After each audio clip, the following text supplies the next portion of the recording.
자, 기본 이론 과정 네 번째 시간 진행합니다. 자, 이번 시간부터는 자, 여름 교재 44페이지예요. 자, 2장 부동산 개념과 분류다. 이 파트를 설명을 좀 드리도록 하겠습니다. 자, 먼저 자, 여름께 제공된 프린트물 있습니다. 자, 프린트물 보겠습니다. 1페이지예요. 자, 1페이지 보시면 자, 2장 부동산 개념과 분류다 나와 있죠. 그래서 1번 출제 경향입니다. 네, 출제 경향은 최근 10개 년 동안 매해마다 2장 부동산 개념과 분류 이 파트에서는 몇 문제씩 출제됐는가 이걸 보여주고 있는 겁니다. 자, 그렇지만 최근 5개년이 더욱더 중요할 수 있겠죠. 그래서 최근 5개년입니다. 24회 시험부터 28회까지 해야 되겠죠. 참 24회 시험부터 28회 여기 보니까 적게는 한 문제에서 많게는 어떤 이제 세 문제 이렇게 출제된 영역이다 알 수 있겠죠. 예, 지난 시험 두 문제 출제가 되었다라는 겁니다. 자, 그리고 여러분실 이번 29회 자격시험에서도 한 문제에서 많게는 두 문제 이렇게 출제될 것이다 예상되는 영역이다 보시면 되겠습니다. 자, 다음 2번 봅시다. 2번은 출제 빈도예요. 자, 우리 교재 2장 부동산 개념과 분류다. 이 파트는 1절부터 3절까지 세 개 절로 구성이 되어 있습니다. 그래서 1절은 부동산 개념에 대해서, 2절은 부동산 분류에 대해서, 3절은 부동산 속성에 대해서 다루고 있는 파트가 되는데 각 절마다 챕터가 있죠. 이 챕터에서 제가 동그란 표기를 해드렸습니다. 이때 동그란 표기는 뭐 상중하 나눠서 구분했는데 이건 난이도가 아니에요. 난이도 아니라 뭡니까? 출제 빈도다 이렇게 보시면 되겠습니다. 출제 빈도다. 그래서 출제 빈도가 매우 높다라는 이야기예요. 최근 5년 동안 몇 차례 출제가 되었다. 최근 5년 동안은 출제되지 않았다는 이야기예요. 그렇지만 언제든지 또 출제된 영역이 뭡니까? 이렇게 생각하시면 되겠습니다. 자, 그래서 이 박스를 보니까 대체로 중에 표기가 많이 돼 있죠? 많이 돼 있고 특히 2절 부동산 분류다. 자, 1번 챕터 토지의 분류, 2번 챕터 건물의 분류, 여기는 이렇게 동그란 표기가 되어 있죠. 이분이 집중적으로 출제된 영역이다. 이렇게 생각하시면 되겠어요. 물론 지난 시험도 자, 2장 부동산 개념과 분류다. 두 문제 출제하다 그랬죠? 두 문제 모두가 어떻습니까? 자, 2절 부동산 분류다. 여기서 출제되었다. 이렇게 보시면 되겠어요. 참 2절이 아주 중요한 부분이다. 이렇게 보시면 되겠네요. 자, 이렇게 해서 활용을 좀 해보시고 자, 다음은 이제 2페이지입니다. 자, 2페이지는 이제 3번 수험 전략이다. 그리고 4번 학습 목표다. 자, 이분은 여러분께서 읽어보셔도 될 내용들이다. 읽어보시기 바라겠습니다. 자, 그리고 이제 우리 교재 2장 개념과 분류다. 이분 우리 학습이 다 끝납니다. 다 끝나면 복습용어 또 활용을 또 해보시기 바라겠습니다. 그때 한 번 더 여러분께 이야기 좀 드리도록 하겠습니다. 자, 그럼 이제 우리 교재 1절부터 설명을 좀 드리도록 하겠습니다. 자, 1절 부동산의 개념이다. 소개됐죠? 45페이지에 나와 있는 내용이에요. 먼저 1번 챕터 복합 개념의 부동산이다. 소개됐는데 간단히 설명을 좀 드리도록 하겠습니다. 자, 여기 보세요. 우선 우리 인간들은 부동산을 대상으로서 끊임없이 활동을 행한다라는 겁니다. 자, 이처럼 우리 인간들이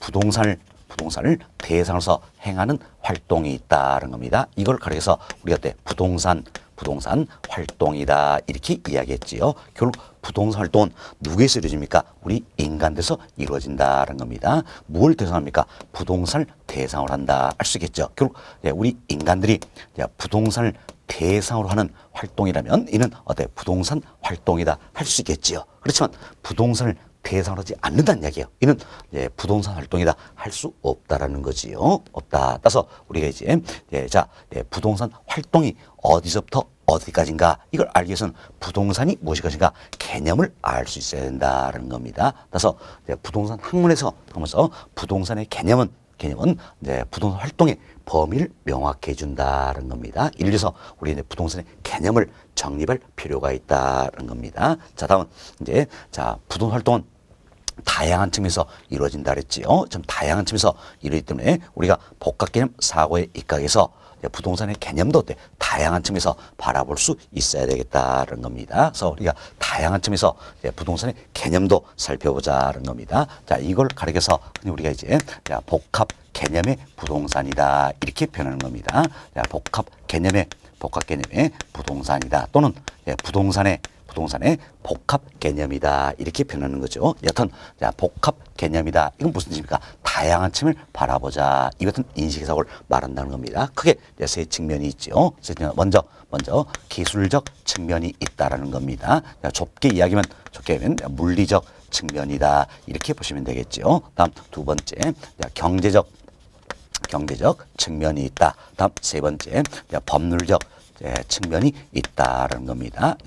이처럼 기술적 측면, 경제적 측면, 법률 측면, 다양한 측면을 바라보자. 이것은 인식에서 바로 뭡니까? 복합 개념이다. 그럼 우리는 이처럼 복합 개념 입각에서 부동산의 개념을 살펴보자는 겁니다. 이때 기술적 측면이다. 자, 이는 어떻습니까? 형태가 있는 거죠. 그래서 유형적 측면에 부동산을 이해하는 데 도움을 주는 부분이고, 경제적 측면 그리고 법률적 측면, 이는 어때? 형태가 없다라는 이야기여서 무형적 측면에 부동산을 이해하는 데 도움을 주는 부분이다. 이렇게 생각하시면 되겠습니다. 자, 그럼 우리가 이제 부동산의 개념을 살펴볼 텐데, 흔히 우리가 부동산이다. 그럼 떠오르는 게 뭐가 있습니까? 토지, 건물이 있다라는 겁니다. 토지, 건물이 있다. 이 중에서도 대표되는 부동산은 뭡니까? 토지입니다. 토지. 왜 그럴까요? 건물은 내용연수가 있다라는 이야기예요. 그럼 내용수가 다 되면, 자, 여기서 아파트다. 그럼 이 같은 경우는 내용연수가 50년, 60년이다. 그럼 내용연수가 다 되면 헐리고 철거되고 어디로 갑니까? 토지로 돌아간다는 겁니다. 그래서 부동산 중에 대표되는 건 어때? 토지다. 이걸 생각하시면 되겠어요. 그래서 경우에 따라서는 이 부동산이다. 이 표현 자체가 어때? 토지를 의미하는 경우가 아주 많다. 이렇게 생각하시면 되겠습니다. 그럼 우리 토지 이걸 가지고 한번 살펴봅시다. 먼저 기술적 개념이다. 좁게 이야기하면 물리적 개념이다 할 수 있겠죠. 이때 우리 배웠습니다. 물리적 이 표현은 멀리 갑니까? 있는 그대로다라는 이야기예요. 그럼 토지를 우리가 있는 그대로 바라보자라는 겁니다. 그럼 토지를 있는 그대로 바라보면, 자, 이 토지는 자, 자연물일까요? 인간의 창조물일까요? 그렇죠. 자연물이다 할 수 있죠. 태초에 자연이 어때? 우리에게 제공한 것이다 할 수 있겠습니다. 따라서 토지, 즉 부동산을 있는 그대로 바라보면 자연물, 즉 자연이다. 이렇게 표현할 수가 있다라는 겁니다. 자, 다음. 자, 이 토지를 있는 그대로 바라보자는 이야기예요. 있는 그대로 바라보면, 자, 보세요. 이 토지는 있는 그대로, 자, 물리적 측면에서 바라봤을 때, 이 토지는 움직일 수 있어요, 없어요? 움직일 수가 없다라는 겁니다. 움직일 수가 없다라는 거죠. 자, 이처럼 움직일 수 없기 때문에 이 토지는 특정한 위치를 지니게 된다 할 수 있겠죠. 그럼 이때 위치가 좋냐 나쁘냐, 흔히 우리가 위치의 양부다 이렇게 표현하는데, 위치의 양부 이런 표현을 쓰는 겁니다. 위치가 양부, 이건 뭡니까? 양 좋다, 부 안 좋다라는 이야기예요. 그래서 위치의 양부, 즉 위치가 좋냐 안 좋냐, 여기 따라서 이 토지의 가치는 어때? 유용성이 결정이 된다 할 수 있겠죠. 따라서 토지를 있는 그대로 바라보면 움직일 수 없기 때문에 어때? 특정한 위치를 지닌다 해서 위치다 표현할 수가 있다는 이야기입니다. 또한 이 토지를 있는 그대로 바라보자는 이야기예요. 바라보면 토지는, 자, 즉 부동산 공간으로 구성된다 할 수 있겠죠. 자, 우리 지난 시에도 말씀드렸다시피, 자, 이 부분이 있죠. 이 부분을 어떤지 우리가 지표다, 지표면이다 이렇게 하죠. 그럼 지표면 이 공간을 해서 수평짜리 해서 수평 공간이다 이렇게 표현하는 겁니다. 다음 지표 윗부분이 있죠. 지표 윗부분은 뭡니까? 공중이다 할 수 있겠죠. 공중. 자, 이와 관련된 공간이 있다는 이야기예요. 이 공간을 우리 흔히 공중 공간이다 이렇게 표현할 수 있겠죠. 다음 지표 아랫부분이 있네요. 지표 아랫부분은 뭐라고 표현합니까? 지하 이렇게 얘기하죠. 지하. 그래서 이와 관련된 공간이 있다는 이야기예요. 이걸 어떤지 지하 공간이다 이렇게 이야기하는 겁니다. 자, 이처럼 토지를 있는 그대로 바라보니까 좀 수평 공간, 공중 공간, 지하 공간으로 구성이 되더라. 그래서 3차원의 입체 공간으로 구성된다 할 수 있겠죠. 여튼 토지, 즉 부동산은 뭡니까? 공간이다 표현할 수 있겠죠. 그래서 있는 그대로 하니까 토지, 즉 부동산은 공간이다 표현할 수 있겠죠. 또 방금 말씀드렸네요. 위치다 할 수 있겠죠. 또 이 토지는 있는 그대로 바라보면 움직이지 않는다는 이야기야. 그럼 움직이지 않기 때문에 않기 때문에 외적인 요인에서 영향을 받겠지요. 또 외적인 요인에 영향을 미치기도 한다. 이처럼 영향을 받기도 하고 영향을 미치기도 한다는 이야기로 환경의 구성 문제다 할 수 있겠죠. 그래서 있는 그대로 보면 환경이다 이렇게 표현해 볼 수가 있다는 겁니다. 이처럼 자 토지 즉 부동산을 있는 그대로 바라보자는 이야기예요. 물리적 측면에서 조금 넓게 하면 기술적 측면이 되겠지요.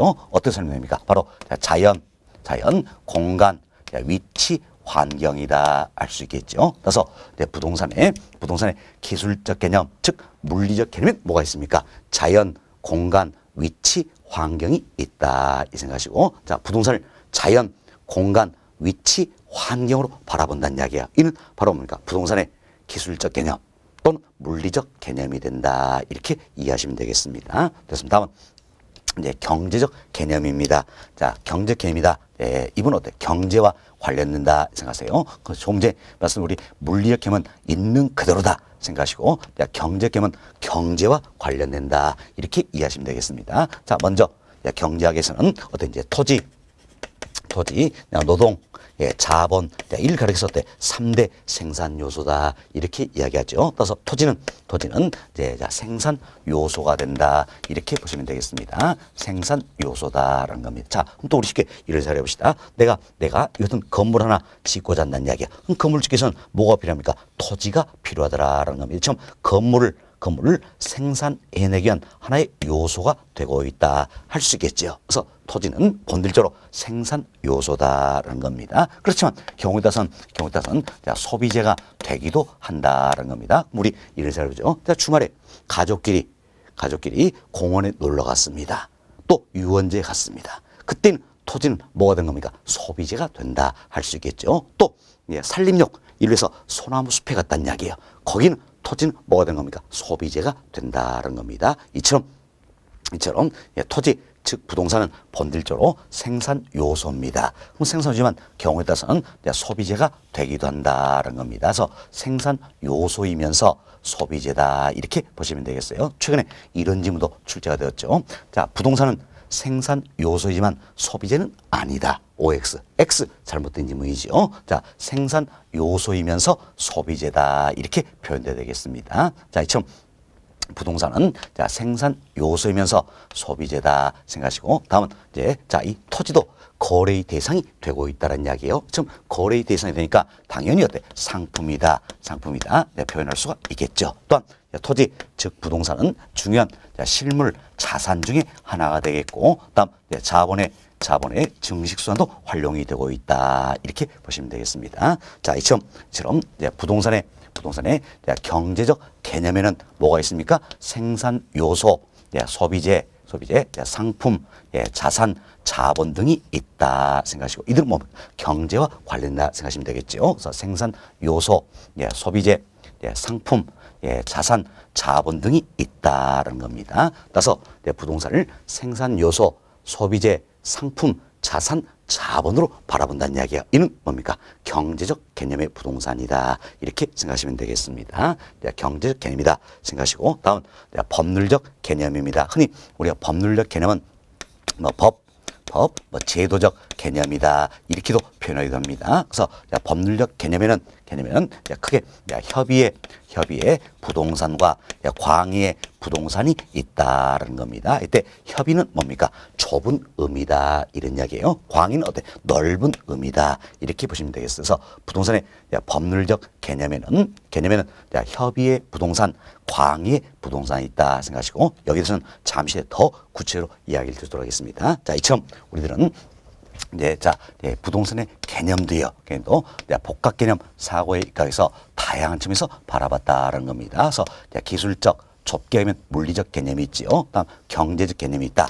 법률적 개념이 있다라는 겁니다. 이때 여러분께서는 이처럼 기술적 개념, 즉 물리적 개념과 경제적 개념은 종류만 잘 구분하시면 되겠습니다. 그래서 기술적 개념, 즉 물리적 개념은 뭐가 있습니까? 있는 그대로 했죠. 있는 그대로 했어요. 자연, 공간, 위치, 환경 등이 있다는 겁니다. 다음 경제적 개념입니다. 경제와 관련했다 이 생각하셨어요. 그래서 생산 요소, 소비재, 상품, 자산, 자본 등이 있다 생각하시고, 자 기술적 개념, 즉 물리적 개념과 경제적 개념은 종류만 잘 구분하시고, 자, 법률적 개념은 좀 더 이제 구체적으로 학습이 되셔야 될 부분이다. 이렇게 생각이 됩니다. 자, 일단 여기까지 말씀드리고 여러분 교재 한 번 더 살펴보도록 하겠습니다. 자, 교재 통해서 또 반복 학습하시도록 하겠습니다. 자, 45페이지 보세요. 45페이지 보시면 자, 1번 챕터 복합 개념의 부동산이다 소개되어 있죠. 우리 여기서 얘들은 자, 복합 개념의 부동산이다 이 부분이에요. 자, 1번 챕터는 별표 하나 해두시기 바라겠습니다. 네, 별표 하나 해두시고요. 자, 첫 번째로 봅시다. 자, 부동산 활동은 부동산을 대사하는 활동이지요. 그래서 부동산의 개념을 어떻게 규정하느냐 따라서 부동산 활동의 범위가 어때 확정될 수 있다. 따라서 부동산에서 부동산의 개념은 어때 부동산 활동의 범위를 확정시켜준다. 우리 설명드린 내용이었죠. 그다음 그 아랫줄 중간쯤 보세요. 부동산의 이론적 관점에서 부동산을 자, 유형적 측면인 기술적 측면과 자, 우리 여기 설명했죠. 자, 유형적 측면인 자, 기술적 측면과 자, 무형적 측면인 자, 여기인데요. 자, 무형적 측면인 경제적 법률적 측면에 법률적 측면에 총화로 인식한다라는 총화는 뭔가 모두 더한다라는 결국 자, 유형적 측면인 기술적 측면, 다음 무형적 측면인 경제적 측면, 법률 측면 모두를 고려하겠다는 겁니다. 자, 이를 어때? 복합 개념의 부동산이다. 또는 부동산의 복합 개념이다. 이렇게 표현하는 겁니다. 표현하고 그 아래 박스를 보세요. 박스 보시면 자, 복합 개념의 부동산이다. 또는 부동산의 복합 개념이다. 소개되어 있죠? 그래서 이제 자, 우리가 기술적 개념 좀 더 좁게 하면 물리적 개념이 된다 그랬습니다. 자, 경제적 개념, 법률적 개념이 있다. 이때 물리적 개념, 경제적 개념은 종류만 잘 구분하자 그랬죠. 자, 물리적 개념이다. 있는 것들은 뭐가 있습니까? 자연, 공간, 위치, 환경 등이 있다라는 겁니다. 다음 경제적 개념은 경제와 관련된 뭐가 있습니까? 생산 요소, 소비재, 상품, 자산, 자본 등이 있다 생각하시고, 자, 법률적 개념은 흔히 우리가 법, 제도적 개념이다 표현하는데 협의의 부동산, 광의의 부동산 등이 있다 이렇게 보시면 되겠습니다. 자, 45페이지는 이 정도로 이해하시면 되겠고, 다음 46페이지 봅시다. 자, 46페이지 보시면 자, 2번 챕터 자, 물리적 개념이다 소개되어 있죠. 자, 별표 2개 해놓으시고요. 별표 2개 해놓으시고 이제 종류만 잘 이해하시면 된다 그랬습니다. 그래서 부동산의 자, 첫 번째 보세요. 부동산의 물리적 개념은 뭐가 있습니까? 자연, 공간, 위치, 환경 등이 있다라는 거죠. 이러한 부동산의 물리적 개념은 이제 부동산 활동의 대상인 유형적 측면의 부동산을 이해하는 데 도움이 된다는 거죠. 자, 참 기술적 개념, 즉 물리적 개념은 자, 유형적 측면의 부동산을 이해하는 데 도움이 된다. 이렇게 보시면 되겠습니다. 자, 이 정도로만 보시면 될 것 같고요. 다음 우측 페이지입니다. 47페이지예요. 자, 47페이지는 세 번째부터 경제적 개념이다 소개했죠. 여기는 별표 하나만 해두시기 바라겠습니다. 네, 별표 하나 해두시고 역시 종류만 잘 이해하시면 된다 그랬죠. 첫 번째 보세요. 자, 부동산의 경제적 개념은 뭐가 있습니까? 생산 요소, 소비재, 상품, 자산, 자본 등이 있다. 종류만 잘 이해하시고 다음 주 보세요. 이러한 부동산의 경제적 개념은 현대사회의 부동산에서 더욱더 중요시 되고 있다는 건 참고하시면 되겠습니다. 자, 다음은 여름교재 48페이지입니다. 48페이지 보시면 네 번째 챕터 법률적 개념이다. 자, 이는 어때? 법, 제도적 개념이다. 이렇게도 표현된다 그랬습니다. 여기는 별표 2개 해놓으시기 바라겠습니다. 별표 2개 해주시고 설명을 좀 더 들어보시기 바랄게요. 자, 저희들이 부동산의 기술적 개념이다. 좁게 표현하면 물리적 개념이라 그랬지요. 경제적 개념이다. 이분은 종류만 잘 구분하시면 된다 그랬습니다. 그렇지만 법률적 개념이다. 이분은 좀 더 구체적으로 학습이 필요한 내용이다. 이렇게 보시면 되겠습니다. 그래서 지금부터 설명을 좀 드리도록 하겠습니다. 자, 여기 보세요. 자, 법률적 개념이라서는 자, 법에 어떻게 나와 있느냐 이 문제예요. 그럼 자, 우리나라는 어느 법에서 부동산을 정의하고 있을 것인가? 바로 민법입니다. 민법이다. 이렇게 보시면 돼요. 우리나라는 민법이다라는 겁니다. 자, 민법 여기에 한다면 물건이라는 게 있어요. 물건 크게 두 가지가 있네요. 자, 하나는 부동산이 있고 하나는 동산이다. 이처럼 자, 지금 어느 법입니까? 민법을 따지는 겁니다. 자, 민법에 온다면 물건에는 크게 두 가지가 있다. 하나는 부동산, 또 하나는 동산이다라는 겁니다. 그래서 민법 자 제99조 1항입니다. 자, 몇 조 몇 항이냐 중요성 없습니다. 여튼 민법 제99조 1항 여기서는 토지 및 그 정착물은 부동산이다 이렇게 규정하고 있는 겁니다. 그리고 99조 2항 여기 보시면 자 부동산 이외의 물건은 동산이다 이렇게 규정하고 있는 겁니다. 결국 민법 여기에 한다면 자 지금 어느 법 이야기합니까? 민법이에요. 자, 민법 여기에 하면 토지 및 그 정착물 여기에 해당이 되면 뭡니까? 부동산이 되는 것이고 토지 및 그 정착물 여기 어때? 해당되지 아니하면 뭐가 됩니까? 동산이 된다. 이렇게 보시면 되겠습니다. 동산이다. 이렇게 이해하시면 되겠네요. 자, 결국 민법에서는 토지 및 그 정착물 일 어때? 부동산이라 정의하고 있다는 겁니다. 자, 그럼 여기 보세요. 이제 자, 토지 및 자, 그 정착물 자, 일 어때? 민법에서는 부동산이다 규정하고 있죠. 먼저 여기서부터 조심합시다. 자, 토지 및 그 정착물입니까? 건축물입니까? 정착물이에요. 자, 여기 건축물 이렇게 놓으면 아차면 실수하기 쉽다는 이야기예요. 자, 건축물은 건축법상 용어예요. 민법에서는 뭐라 정의하겠습니까? 정착물이다라는 겁니다. 그래서 정확히 기억합시다. 자, 민법에서는 부동산을 어떻게 정의하고 있죠? 토지 및 그 정착물이다 이렇게 정의하고 있다는 겁니다. 처음 토지 및 그 정착물이다 부동산이다 정의하고 있는 법은 뭡니까? 민법이다라는 이야기예요. 따라서 토지 및 그 정착물은 결국 민법에서 인정해준 부동산이다 할 수 있겠죠. 즉 민법에서 인정해준 부동산이다 이런 의미에서 토지 및 그 정착물 우리가 민법상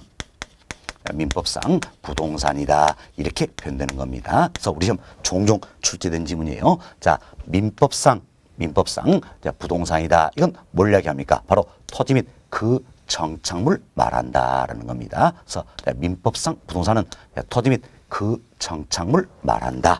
이렇게 생각하시고 다음은 자, 민법상 부동산인 토지 및 그 정착물에서 우리가 조금 학습을 하겠는데 크게 두 가지입니다. 하나는 토지, 하나는 정착물이다라는 겁니다. 먼저 토지입니다. 토지는 자, 법률적 측면에서 소유권의 대상이 되고 있다라는 겁니다. 그래서 토지는 법률 측면에서 소유권의 대상이 되고 있다는 건데 이때 우리가 이제 토지의 소유권에서 이해가 좀 되시면 되겠어요. 간단히만 말씀드리고 아마 자, 여러분께 더 세부적으로 말씀드릴 기회가 있을 겁니다. 간단히 말씀드리는데 자, 이제 토지의 소유권 관련 내용이야. 자, 우리 민법 212조입니다. 민법 212조 여기다면 토지의 소유권은 자, 정당한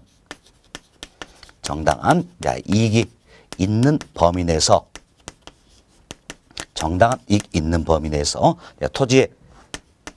토지의 상하에 미친다 이렇게 규정을 하고 있다라는 겁니다. 자, 그럼 우리가 이 조문을 잘 봅시다. 자, 여기 보세요. 자, 이처럼 지표면이 있다는 이야기야. 지표면인데 토지 소유권은 지표 여기만 한정된 게 아니라 어때? 자, 상하에 미친다라는 겁니다. 참 토지의 상하에 미친다는 이야기구나. 한없이 소유권 효력을 인정한 건 아니란 이야기예요. 뭡니까?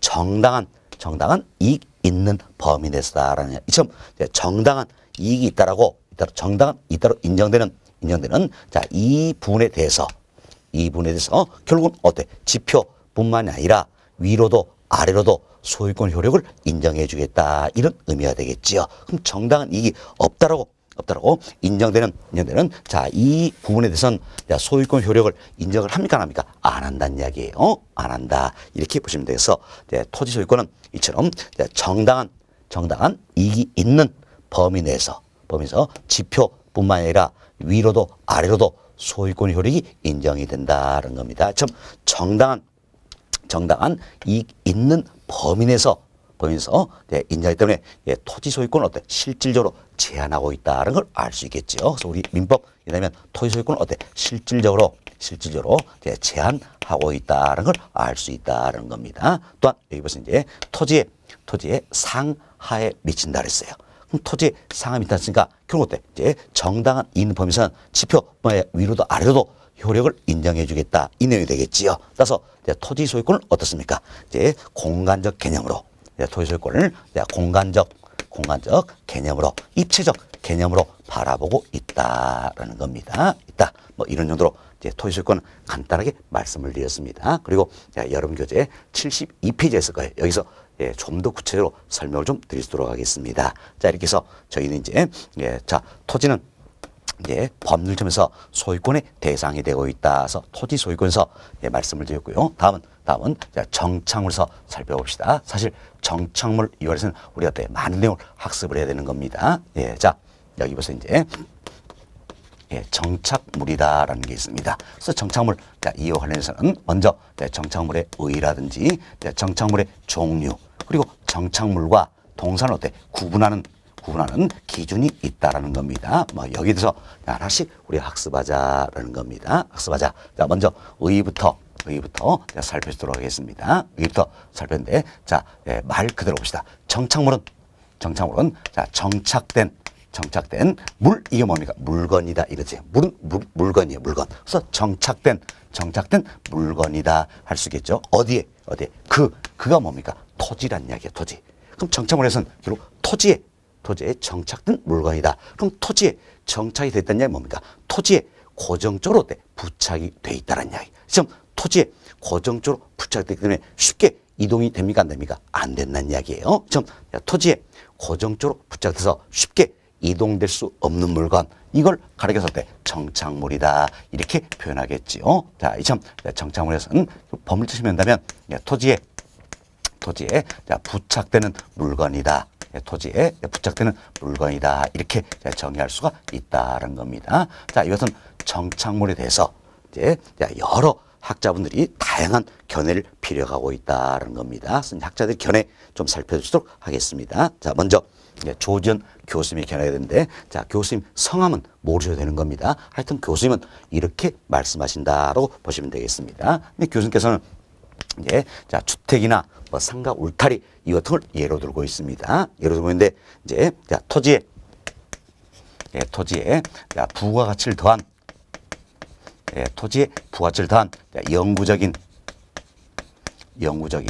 토지 계량물이다 이렇게 정착물에서 설명하고 있다는 이야기예요. 그래서 교수님 견다면 정착물이란 토지에 부가가치를 더한 영구적인 토지 계량물이다 이렇게 설명하고 있다는 겁니다. 그런데 쉽게 우리가 생각합시다.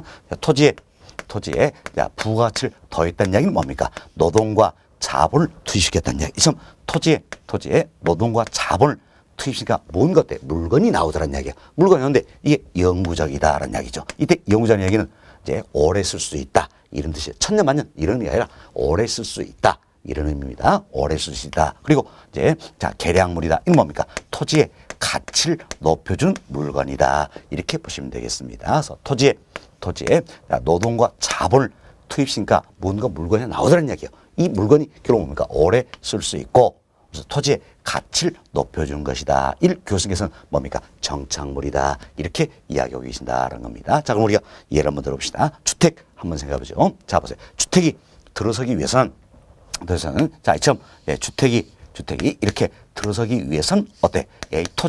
토지에 노동과 자본이 투입이 돼야 되겠지요. 그리고 부가치를 더했다는 이야기예요. 더해서 이 주택이란 하나의 물건이 나왔다는 이야기. 이 주택은 어때? 오래 쓸 수 있다 할 수 있겠죠. 또 주택이 들어서면 전보다 이 토지의 가치는 높아진다 할 수 있겠지요. 그래서 계량물이다 표현할 수 있겠네요. 따라서 교수님이 견다면 주택은 뭐가 됩니까? 정착물이 된다라는 겁니다. 그래서 교수님은 이제 뭐 주택, 그리고 뭐 상가, 울타리 이 같은 예로 들고 있다 이렇게 보시면 되겠습니다. 다음 교수님은 또 이런 설명을 하고 계십니다. 자, 여기 보시면 이제 옥수수나 감자, 뭐 등등 감자 등 경작 수확물이 있다는 이야기예요. 옥수수나 감자 등 경작 수확물이 있다라는 겁니다. 자, 보세요. 자, 옥수수나 감자다. 그럼 이도 어때? 토지에 부착이 돼 있다는 이야기야. 자, 뿌리 내리고 있잖아요. 부착이 돼 있다는 이야기. 그럼 토지에 이처럼 부착이 돼 있지만, 자, 옥수수나 감자 등의 경작 수확물은 매년마다 경작의 노력을 요하더라는 이야기예요. 이처럼 토지에 부착은 돼 있지만 매년마다 경작의 노력을 요하기 때문에 오랫동안 부착되어 있다 할 수가 없다는 이야기예요. 따라서 옥수 감자 등의 경작 수확물은 교수님은 예, 정착물로 보겠다, 뭐겠다, 안 보겠다라는 이야기야. 그럼 결국 뭘로 간주하겠다? 동산으로 간주한다. 이렇게 보시면 되겠습니다. 자, 다음은 자, 매년에 자, 경작의 노력을 자, 경작의 노력을 어때? 요하지 않는 나무라든지 자연 식생, 예, 단연생 식물이 있다는 이야기예요. 식물 뭐 등이 있다는 겁니다. 그럼 자, 여기 보세요. 자, 나무, 예, 자연 식생이다. 단연생 식물이다. 이들도 돼. 토지에 뿌리 내려있죠. 토지에 부착이 돼 있다는 이야기예요. 그럼 토지에 부착이 되지만 이들은 매년마다 경작의 노력을 요하지 않는다는 이야기예요. 그럼 매년마다 경작의 노력을 요하지 않기 때문에 오랫동안 부착돼 있다 할 수 있겠죠. 따라서 예, 교수께서는 자, 이들은 뭘로 보겠다? 정착물로 보겠다라는 겁니다. 이래서 구분이 좀 되셔야 되는 겁니다. 사실 자, 교수님의 정착물에 대한 정의 이보다도 사실 이분이 더 중요한 내용이에요. 이걸 이해하셔야 됩니다. 자, 옥수나 감자 등의 경작 수확물이다. 일도 비록 토지는 부착은 돼 있지만 경작 수확물은 매년마다 예, 경작의 노력을 요하더라. 그래서 오랫동안 부착돼서 할 수 없다는 이야기예요. 뭘로 보겠다? 동산으로 보겠다라는 겁니다. 그러면 매년에 경작의 노력을 요하지 않는 나무나 자연생, 단연생 식물들이다. 자, 이들도 토지에 뿌리 내려 있죠? 부착은 돼 있더라. 그렇지만 매년마다 경작의 노력을 요하지 않는다는 이야기예요. 뭐 오랫동안 부착돼 있다 할 수 있겠죠. 따라서 이들은 뭡니까? 정착물로 보겠다. 이렇게 해서 자, 이 내용을 잘 이해하시면 되겠습니다. 자, 다음 두 번째로 방경식 교수님의 견해가 있습니다. 교수님은 건물이나 담장, 뭐 수목, 자, 예, 이와 같은 걸 예로 들고 있는데 이 교수께서는 이렇게 설명합니다. 토지에 반드시 어때 부착이 돼 있어야 한다는 이야기야. 그럼 토지에 부착돼서 계속적으로 자, 이용되는 것이 사회적 경제림에서 합리적이다 인정된 물건을 어때 정착물이다 이렇게 설명하고 있다라는 겁니다. 자, 여기가 포인트예요. 어때 토지에 부착이 돼 있었다는 이야기. 그래서 우리 시험에 과거에 이런 질문 했어요. 예, 자, 토지에 부착되어 있지 않다고 하더라도 이런 질문 하면 무조건 잘못된 것이다. 정착물이 되기 위해서는 정착물에서는 반드시 어때 토지에 부착이 돼 있었다는 이야기예요. 토지에 부착돼 있었다 생각하시고 토지에 부착돼서 계속적으로 이용되는 것이 사회적 경제림에서 합리적이다. 인정된 물건을 교수님께서는 어때? 정착물이다. 이렇게 표현하는 겁니다. 자, 그럼 봅시다. 이제 건물입니다. 건물. 자, 우리 일사님 돼 있죠. 자, 이처럼 토지 위에 건물이 있다라는 이야기야. 이때 건물 이분을 생각하지 않냐? 이 건물 이 자체는 건물 이는 어때? 토지에 부착돼 있다 할 수 있겠지요. 그리고 여기 있을 때 계속적으로 이용된다 할 수 있겠네요. 따라서 교수님 견다면 건물은 뭐가 됩니까? 정착물이 되겠다라는 겁니다. 다음 여기서 이제 담장이 있어. 담장인데 자, 이 토지에 담장이 설치가 되어 있다라는 겁니다. 그럼 이때 이 담장도 자, 어때? 토지에 부착이 돼 있죠? 부착이 돼 있고 예, 여기서 계속적으로 이용된다 할 수가 있다라는 겁니다. 따라서 담장도 자, 여기는 담장도 교수님 견해에 가면 뭐가 됩니까? 정착물이 된다. 이렇게 보시면 되겠습니다. 다음 수목입니다. 수목. 자, 수목은 자, 우리 합시다. 자, 이처럼 토지에 뿌리 내리고 있는 살아있는 나무가 있다는 이야기. 이처럼 토지에 뿌리 내리고 있는 살아있는 이 나무 이걸 가려서 흔히 우리가 수목 이렇게 이야기하는 겁니다. 그래서 수목은 토지에 뿌리 내리고 있는 살아있는 나무를 말한다. 흔히 여러분들 수목원에 갔다 온다 이런 표현하잖아요. 수목원 갔다 온다 이런 표현하잖아요. 그때 수목 이걸 생각하시면 되겠습니다. 그래서 수목은 토지에 뿌리 내리고 있는 살아있는 나무다. 그런데 수목 보세요. 이 수목도 토지에 뿌리 내리죠. 토지에 부착돼 있다는 이야기. 부착돼서 여기 있을 때 계속적으로 이용할 수 있겠죠. 따라서 교수님이 견해되면 수목도 즉 살아있는 나무도 정착물이 되는 것이다 라는 겁니다. 따라서 여기는 건물, 담장, 수목 모두가 교수님 견해하면 어때? 정착물이 된다 할 수 있겠죠. 정착물이다. 자, 다음 우리가 이제 이름을 또 생각합시다. 네, 자, 가식 중인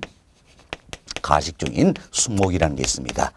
가식 중인 수목이다라는 건데 이때 벌써 이제 가식 이건 뭡니까? 임시로 심어놨다 이렇게 생각하세요. 임시로 심어놨다라는 겁니다. 그럼 자 수목인데 이처럼 임시로 심어놨다는 이야기예요. 자, 보세요. 그럼 임시로 심었으면, 자, 보세요. 이때 이 수목인데 임시로 심었다. 그럼 다른 곳으로 어때? 옮겨가겠죠? 그럼 현재는 어때? 토지 뿌리에다 부착은 돼 있다는 이야기예요. 그렇지만 여기서 계속적으로 이용된다. 할 수 있어요? 없어요? 없다라는 이야기예요. 없다. 왜? 다른 곳으로 옮겨가니까.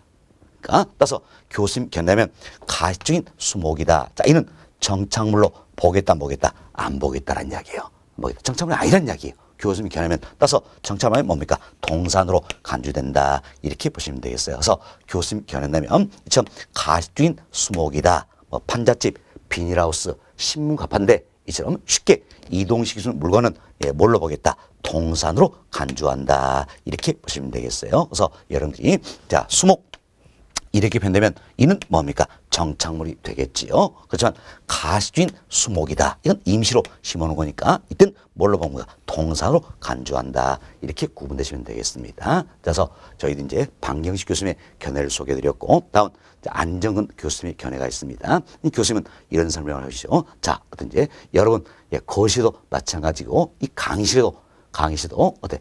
자, 천정에 어때? 형광등 설치되어 있죠. 자, 그럼 형광등 한번 생각해보자는 이야기예요. 자, 형광등 이 자체는 원래는요, 토지로부터 분리된 어때? 동산이었어요.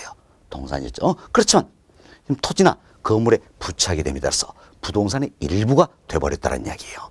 자, 이 같은 걸 정착물이다. 이렇게 설명하고 있다. 이해하시면 되겠습니다. 자, 이렇게 해서 저희들이 이제 먼저 정착물에 대해서 정착하면서 이제 의와 학자들의 견해 이분을 말씀을 드렸습니다. 말씀드렸는데, 자, 이 내용은 여러분 교재 한번 살펴보도록 하겠습니다. 여러분 교재 한번 봅시다.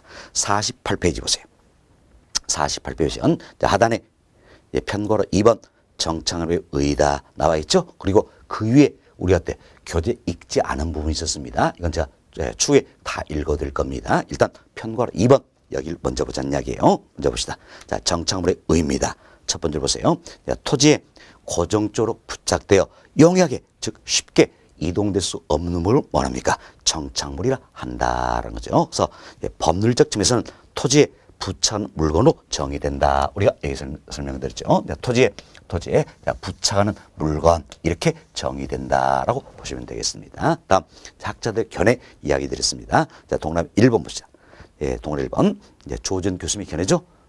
자, 정착물에는 주택이나 상가 울타리 등 교수님께서는 주택, 상가, 울타리 이 같은 걸 예로 들고 있다 그랬지요. 토지에 부가치를 더한 영구적인 토지 개량물을 말한다. 자, 이처럼 토지에 부가치를 더한 자, 영구적인 토지 개량물일 교수님께서는 어때? 정착물이다. 이렇게 표현하고 있다는 겁니다. 다음 페이지 봅시다. 기억본 보세요.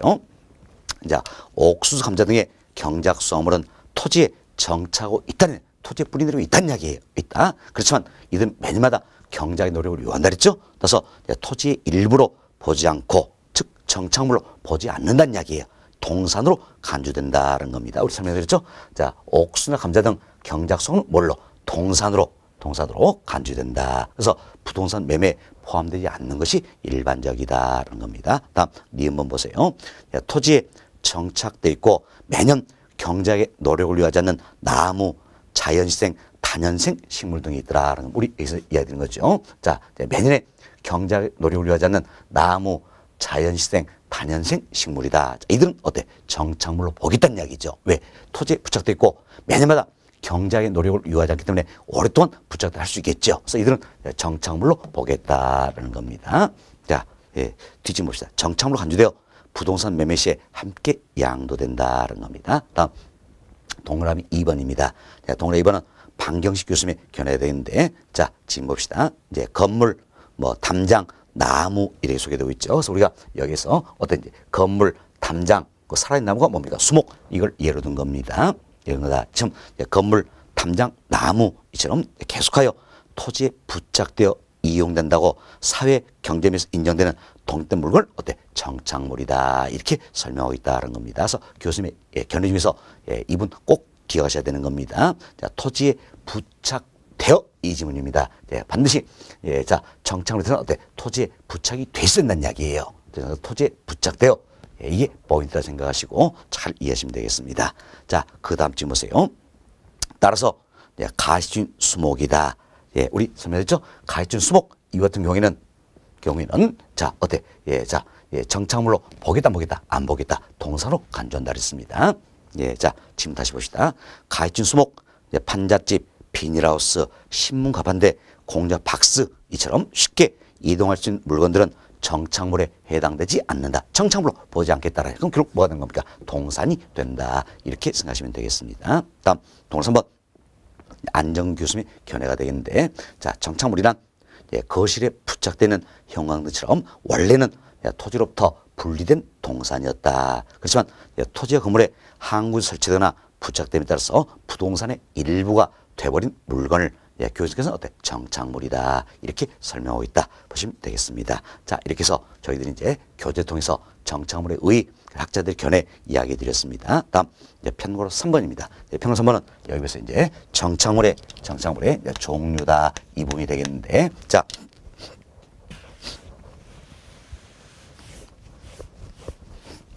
정착물들이요. 크게 우리가 이제 두 가지로 구분을 해볼 수가 있다라는 겁니다. 여보세요. 이 같은 정착물도 크게 두 가지로 나눠볼 수가 있다는 건데, 자, 먼저 토지와의 독립물로서 취급되는 정착물이 있다는 이야기예요. 자, 이걸 해서 흔히 우리가 이제 독립 정착물이다 이렇게 표현합니다. 독립 정착물이다. 다음은 토지의 일부로서 취급되는 정착물이 있다. 이걸 해서 우리는 종속 정착물이다 이렇게 표현한다는 겁니다. 자, 이처럼 정착물에도 크게 두 가지로 나눠볼 수가 있더라. 토지와의 독립물로서 취급되는 정착물이 있고, 토지의 일부로서 취급되는 정착물이 있다는 겁니다. 둘 모두가 정착물이에요. 둘 모두가 정착물이에요. 그렇지만 토지와의 독립물로서 취급이 되느냐, 일부로서 취급되는 여기에 차이가 있다라고 보시면 되겠습니다. 그럼 이때 보세요. 이제 토지와의 독립물로 취급되는 정착물이다. 이건 뭡니까? 말 그대로 보세요. 토지와의 독립물이라는 이야기야. 그럼 자, 물은 뭡니까? 물건이라 했죠. 그럼 토지와의 독립물로 취급된다는 이야기는 그것도 토지와 독립된 물건이다. 그럼 토지와 독립이 됐으니까 토지와 별개로서 거래의 대상이 될 수 있는 것이다. 이렇게 생각하시면 되겠어요. 그래서 토지와 별개로서 거래의 대상이 될 수 있는 것이다. 이렇게 보시면 되겠습니다. 자, 이게 이제 토지의 독립물이 되겠고, 다음 토지의 일부입니다. 자, 이는 어때? 토지의 일부이기 때문에 토지와 일체로서 거래의 대상이 되는 것을 말한다. 이렇게 생각하시면 되겠습니다. 자, 그럼 우리 이제 하나씩 살펴봅시다. 자, 여기 보세요. 자, 여기 보시면 저희도 조금 전에 자, 건물, 담장, 수목 어때? 모두가 정착물이다. 얘기했죠? 그럼 자, 정착물인데 토지와의 독립된 물건으로 취급되는 정착물이냐, 토지의 일부로서 취급되는 정착물이냐, 이걸 구분해보자라는 겁니다. 구분해보자. 자, 그럼 먼저 우리 이제 이 생각을 해봅시다. 자, A가 토지도 가지고 있고 건물도 가지고 있습니다. 이때 A가 이 토지를 B에게 양도했어요. 자, B에게 팔았다는 이야기예요. 그럼 지금 토지를 B에게 양도한 동시에 건물도 당연히 B에게 딸려가 버린다는 이야기예요.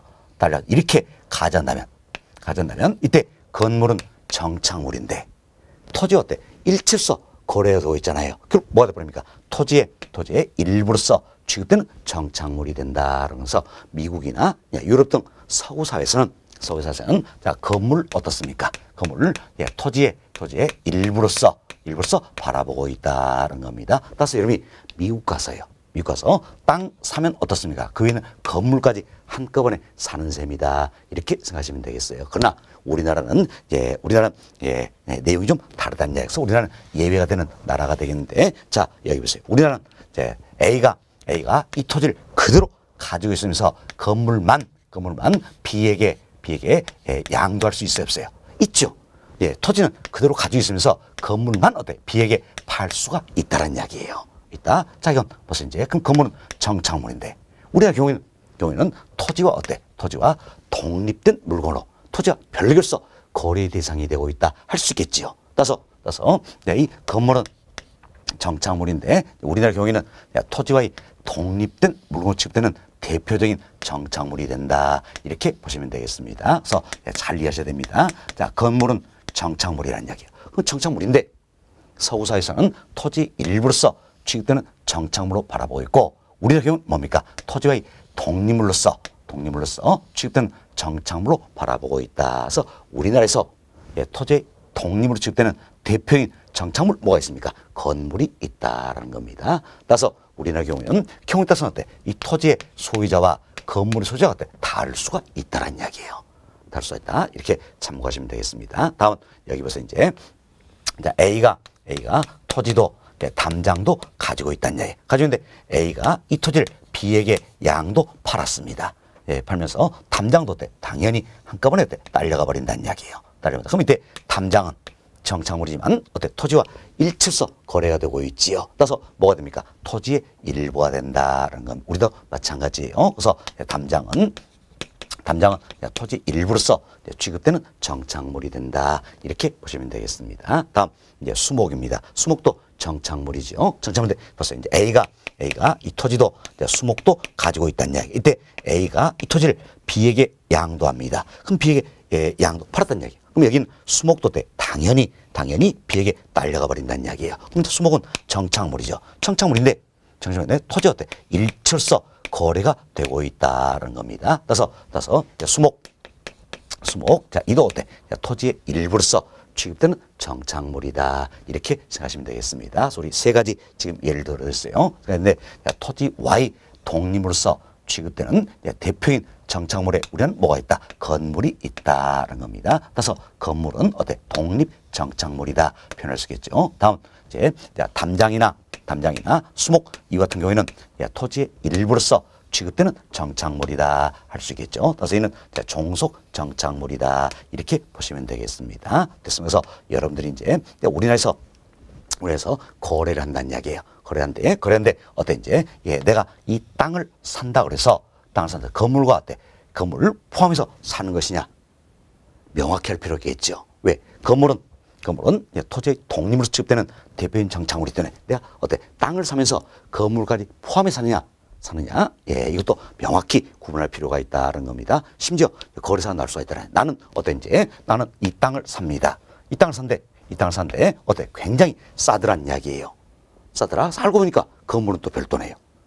거래사가 나겠죠? 그래서 여러분이 항상 우리나라에서는 건물은 어때? 토지와의 독립으로 취급되는 대표인 정착물이기 때문에 거래하실 때 계약서에 토지 여기다 건물이 포함된지 아닌지 여부를 명확히 할 필요가 있다. 또 반대로 내가 건물 산데 당연히 땅가에 산 줄 알았어요. 그렇지만 토지는 또 별개가 될 수 있는 거죠. 그죠? 따라서 여러분들이 건물 사더라도 토지를 포함하는지 안 하는지 반드시 계약서에 명기할 필요가 있다. 그래야 거래사고를 미연에 예방할 수 있다는 겁니다. 그렇지만 담장이나 수목 같은 경우에는 토지 사면 당연히 여기까지 포함된 것이다. 이렇게 생각하시면 되겠습니다. 자, 이렇게 해서 저희들이 이제 몇 가지 말씀을 드렸어요. 자, 우리나라에서 토지와의 독립물로서 취급되는 대표인 정착물 뭐가 있다? 건물. 그리고 담장이나 수목 이들은 토지의 일부로서 취급되는 정착물이다 생각하시고 다음은 이분 봅시다. 참 토지 Y 독립물로서 취급되는 정착물 여기는 몇 가지가 더 있어요. 몇 가지 더 있는데 자 먼저 우리가 인식합시다. 등기된 임목이라는 게 있습니다. 등기된 임목이다라는 게 있어요. 그래서 이제 소유권 보존 등기된 임목이다. 소유권 보존 등기된 임목이다. 이 같은 경우에도 우리나라에서는 토지의 독립물로서 취급되는 정착물이 된다라는 겁니다. 다음은 이제 명인 방법을 갖췄을 때입니다. 명인 방법을 갖춘 수목의 집단이라든지 미분리 과실이 있다는 이야기예요. 미분리 과실. 자, 이들도 독립물로서 취급이 된다는 겁니다. 그럼 자, 여기 잘 보세요. 자, 수목의 집단이다. 이렇게만 표현됩니다. 그럼 이렇게 표현되면 당연히 이는 뭡니까? 이는 토지의 일부로서 취급되는 정착물이 되는 겁니다. 그렇지만 이 수목의 집단이 명인 방법을 갖추게 된다는 이야기예요. 그럼 명인 방법을 갖추게 되면 이때는 토지와의 독립물로서 취급되는 정착물이 된다. 이렇게 보시면 되겠어요. 아마 민법 시간에 더 자세히 배우셔야 될 거예요. 여튼 수목의 집단이 명인 방법을 갖췄을 때 한해서는 토지와의 독립물로서 취급되는 정착물이 된다는 겁니다. 그럼 이때 여기서요 명인 방법이라는 게 있다는 이야기예요. 명인 방법. 명인 방법 뭘 것인가? 이제 내 것임을 알리는 방법이에요. 자, 쉽게 이래서 합시다. 자, 여기에 이제 살아있는 나무들이 이렇게 있다라는 이야기예요. 이렇게 있다. 근데 자, 이 나무 한 그루 한 그루마다 여기에다가 자, 홍길동 이렇게 해서 표자를 써서 붙여놨어요. 이게 명인 방법이에요. 또는 이런 경우도 되겠죠. 자, 이거 나무를 이렇게 모아가지고 여기에 크게 하나 써붙였습니다. 홍길동. 그래서 내 것임을 알리는 게 바로 명인 방법이다. 이렇게 생각하시면 되겠어요. 좀 수목의 집단이 명인 방법을 갖추고 있다는 이야기예요. 이때는 토지와의 독립물로서 취급된 정착물이 된다라는 겁니다. 미분리실 마찬가지예요. 미분리 과실이다. 자, 미분리 과실은 쉽게 이런 생각하세요. 자, 이제 사과나무에 달려있는 사과라는 이야기예요. 아직 사과나무에서 사과 이 자체가 분리되지 않았죠? 그래서 미분리 과실 이렇게 생각하시면 되겠어요. 사과나무에 달린 사과다 생각하시면 되겠습니다. 이처럼 미분리 과실도 명인 방법을 갖췄을 때 이때 한해서는 토지와의 독립물로서 취급되는 정착물이 된다. 이렇게 보시면 되겠습니다. 자, 다음 권원에 의해서 타인의 토지에서 재배되고 있는 농작물 이도 판례에 의해서 토지의 독립물로서 취급되고 있다. 이렇게 보시면 되겠어요. 그래서 이제 우리나라에서 토지와의 독립물로서 취급되고 있는 대표인 정착물은 뭐가 있습니까? 건물이 있다는 이야기예요. 건물 이외에도 소유권 보존되게 된 임목이라든지 다음 수목의 집단 미분리 과실이 명인 방법을 갖췄을 때 한해서 그리고 권원에 의해서 타인의 토지에 보이는 농작물 자, 이들이 토지와의 독립을 취급되고 있는 대표인 정착물이다 생각하시고 잘 기억하셔야 됩니다. 토지와의 독립물로서 취급되고 있는 정착물 이들은 아주 중요한 부분이야. 잘 기억하셔야 하는데 자, 대표로 뭐가 있습니까? 건물 그리고 소유권 보존되게 된 임목이 있지요. 다음 자, 명인 방법을 갖췄을 때 한해서 수목의 집단이나 미분리 과실이 있다는 이야기. 그리고 권원에서 타인의 토지에 보이는 농작물 이들이 있다. 이렇게 생각하시면 되겠습니다. 됐습니다. 여기서 여러분들이 토지의 독립물로서 취급된 정착물의 종류 잘 이해를 좀 해놓으시기 바라겠습니다. 됐습니다. 자, 여기까지 말씀을 드리고 여러분 교재 한번 또 살펴봅시다. 자, 49페이지예요. 49페이지는 평을 3번. 정착물의 종류다. 이미 설명을 다 드렸죠. 첫 번째 보세요. 정착물은 토지와의 독립물이죠. 즉 토지와 서로 다른 부동산으로 간주된 것과 다음 토지의 일부로 간주된 것으로 구분할 수 있다. 그래서 정착물은 크게 두 가지 있다. 토지와의 독립물로서 취급된 정착물, 토지의 일부로서 취급된 정착물이 있다라는 겁니다. 자, 동그라미 1번 보세요. 자, 토지와의 독립물로서 취급된 정착물이다. 이걸 우리가 독립정착물이다. 이렇게 표현했죠. 이는 토지와 별개의 거래상이 되는 것이다. 그래서 우리나라에서는 건물이 가장 대표적으로 했죠. 건물 이외에도 소유권 보존되게 된 임목이라든지 명인 방법을 갖춘 수목의 집단 그리고 미분리 과실 다음 권원에 의하여 타인의 토지에 재배되는 농작물 등이 있다. 이렇게 보시면 되겠습니다. 다음 동그라미 2번 보세요. 토지의 일부입니다. 이는 종속 정착물이다 이야기했죠. 토지와 일체로서 거래 대상이 되는 것이다. 그래서 우리 대표 수목 그리고 가르칠 담장 들어있죠. 수목 담장 이 같은 걸 이야기했다. 이렇게 보시면 되겠습니다. 자, 여기서 저희들이 이제 정착물의 종류 여기까지는 말씀을 드렸어요. 그래서 정착물 관련해서는 정착물의 의 학자들의 견해 설명드렸고 정착물의 종류 여기까지 말씀을 드렸습니다. 다음 자, 정착물이 아니냐 구분하는 기준이 있다는 이야기예요. 자, 이 부분은 저희들이 다음 시간에 조금 더 살펴보도록 하겠습니다.